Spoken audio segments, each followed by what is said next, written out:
Books Don't Mix with Water, a Percabeth alternate universe fanfic, Part 3. Cross country? I would have never pegged you as a runner, Percy joked as he drove. Hey, just because I read doesn't mean I don't do sports too, Annabeth shot back. Her long hair was flowing freely behind her as Percy had lowered the hood of his convertible car. They were happily chatting. Annabeth seemingly had gotten over her hatred of Percy, much to his delight. Okay, your turn, Percy said. Tell me, do you like music? Any favorite songs? A sly smile crossed Annabeth's face. Can you sing? She asked with a smirk. Why, yes, I do love music, and I have the most marvelous singing voice they say they'd ever heard, Percy said, shooting Annabeth the bright and jokester smirk he was known for.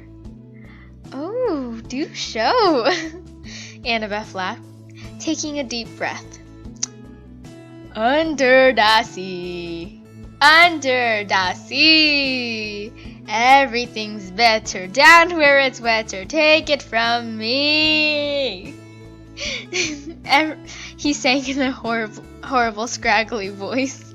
Percy looked at Annabeth after his performance to see her covering her ears with a laugh across her gorgeous features. Man, this girl is beautiful, he thought. Who was the they? Because I'm pretty sure they lied to you when they said you could sing, Annabeth joked. They were a wonderful group of deaf children, Percy countered. The blonde girl rolled her eyes playfully. You're an idiot. You don't need to open the door for me. I can handle my own life, Annabeth said as Percy opened the car door to let her out. Can't I be a gentleman and help a lady anyways? Percy said, taking a gentlemanly bow. Oh my god. Annabeth smacked Percy's arm. Come on, you dork, she teased before pushing open the doors to the creamery and walking inside. Percy felt giddy with happiness. Did this count as a date? He didn't hope so, because he wanted to have an official first date, but this had to count as a pre-date. She was definitely warming up to him, or else she wouldn't be joking around with him this much. If a girl rolls her eyes and calls you an idiot but still laughs, is that a good thing? Does it mean she's flirting with me? Percy had no idea what to do with the girl, much less a crush. But he was okay with trying to figure it out if it meant he could be with this blonde beauty. 1 scoop of cotton candy, Percy ordered. I'd like 2 scoops of chocolate cherry, Annabeth said. $5.19, the cashier said. Percy handed the cashier a $5 and $1 bill, despite Annabeth's protests. You don't need to pay, she said as they sat down once they got their ice cream. I know. I just wanted to. Percy winked, making Annabeth roll her eyes once more. She took a bite of her ice cream.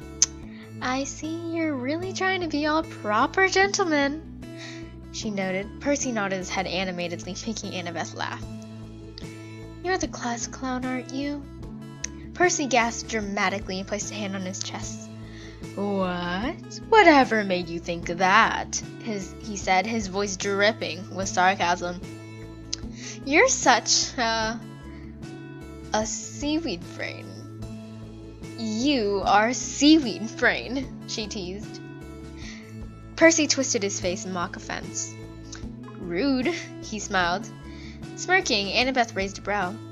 You're a champion surfer, aren't you? She said. Percy thought for a moment, trying to come up with a nickname to match the one that Annabeth had came up with. Well then, you are a... Percy was searching for a good nickname. He looked around the creamery trying to find something that could give him inspiration. It had to be a fun nickname, not mean and not basic. Something funny and special. He spotted one of the books that Annabeth had picked out that day. It had an owl on the cover. Owl girl? No. That was weird. How about you're a wise girl. The overachiever bookworm, aren't you? Annabeth raised her brow. No, I'm just average because I don't care enough to try, she explained. When the two finished their ice cream, they both went back to Percy's car to head to the bookstore so Annabeth could get her car. We should hang out again. Percy said, testing the waters. He hoped Annabeth wouldn't say no, or maybe, or I don't know. He wanted a sure, or yeah, or yes, or something that gave him some confirmation. Yeah, that sounds like fun, she said brightly, relieving Percy of his passing worries.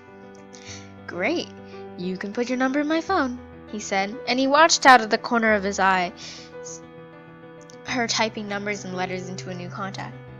Thanks for the ice cream, Annabeth said as she was leaving Percy's car and heading back to her own. You're very welcome, wise girl.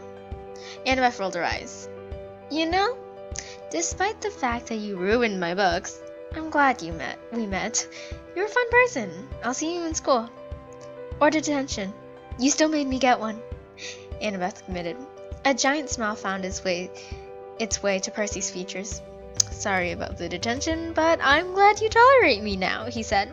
He watched as Annabeth went to her car and drove off, letting out a cry of joy. She's something special, he thought to himself. He looked at the new contact in his phone. Wise girl. He smiled at his screen. She was definitely consuming his mind, and Percy was perfectly fine with the thoughts of the blonde-haired and gray-eyed girl invading his every thought. With a giant smile on his face and Castle on the Hill playing, Percy drove home, overjoyed. We watched the sun set over the castle on the